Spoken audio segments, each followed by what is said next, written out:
A few weeks ago, I had a thought that changed the way that I looked at time. I don't know how many Saturdays I have left.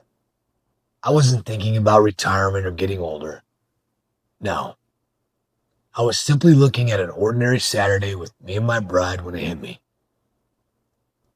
Saturdays aren't guaranteed, and neither are the people we spend them with.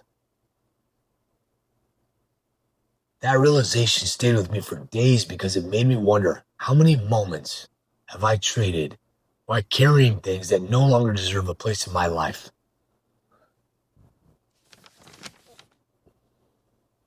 For a long time, I believed that growth meant adding something, adding another skill, another book, another goal, another achievement. And yes, there are seasons when that's exactly what's required. Then life quietly extends a different invitation, and it asks us to release something instead. After thousands of coaching conversations, I've become convinced that what keeps us from the future that we're hoping to create is rarely a lack of talent or opportunity.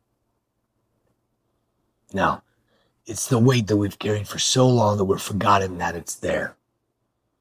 An old disappointment that quietly becomes part of our identity. The pressure to prove ourselves becomes shaping our decisions. A mistake from years ago keeps whispering that will never be enough. Expectations that we inherited from someone else become the standard by which we measure our lives. It's ridiculous. The stories are different, but the weight feels exactly the same. One of the most surprising moments inside the 10-year letter happens before anyone ever finishes writing the letter itself. People sit down believing they're about to write about the future. Instead, the blank page begins revealing the past. Old fears surface, old identities, old expectations. The page has a way of exposing what has quietly been shaping our lives all along. And then comes the realization that changes everything. The future isn't what's holding us back. Yesterday is. You can't write a new chapter while constantly rereading the last one. It's not possible. I've experienced that way more than once. One of the heaviest things that I've ever carried, it wasn't debt or failure. It was belief that my value depended on what I accomplished and what I proved. I didn't realize how much that belief was influencing my decisions until I finally stopped long enough to question it. The moment I did, life became clear. Clarity has a way of changing your decisions long before it changes your circumstances. I started giving more of my time and attention and energy to what truly mattered, and far less or any to everything that didn't. I've also come to believe that every meaningful new chapter begins with a meaningful goodbye. Vaya con Dios. A healthier marriage usually requires letting go of keeping score. A badass business often requires letting go of doing everything yourself. Peace usually requires letting go of the belief that your worth has to be earned.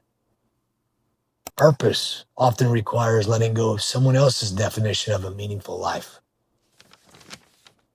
Yes, growth always asks for an exchange. You don't become someone new by refusing to release what belongs to someone you've already outgrown. No. But one sentence has stayed with me for years. That you cannot make room for a life that you're meant to live by holding on to the life that you've already outgrown. It's painful and it's exhausting. I think that's why the 10-year letter begins by helping us clear the page before asking us to write the future. Gratitude, honesty, forgiveness, letting go. They aren't separate from the future that we're trying to create. They create the space where the future can finally take shape. So today, I don't want to leave you with another goal.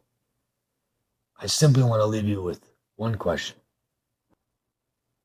What are you still holding on to that no longer belongs in the life you're trying to create? And honestly, don't answer too quickly. The first answer usually comes from your head. That's great. The honest answer arrives much more quietly from your heart. Maybe it's a disappointment. Maybe it's resentment. Maybe it's fear. Maybe it's pressure to prove something that's already true. Maybe it's an identity that you've outgrown but haven't been willing to leave behind. Whatever comes to mind, do not ignore it. Maybe that's what I was really thinking about that Saturday. It wasn't about how many Saturdays I have left. It was how I want to spend the ones that I do. Life has taught me that our days are too valuable to spend carrying things that no longer belong.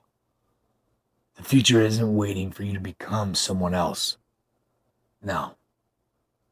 It may simply be waiting for you to create enough room for who you're becoming.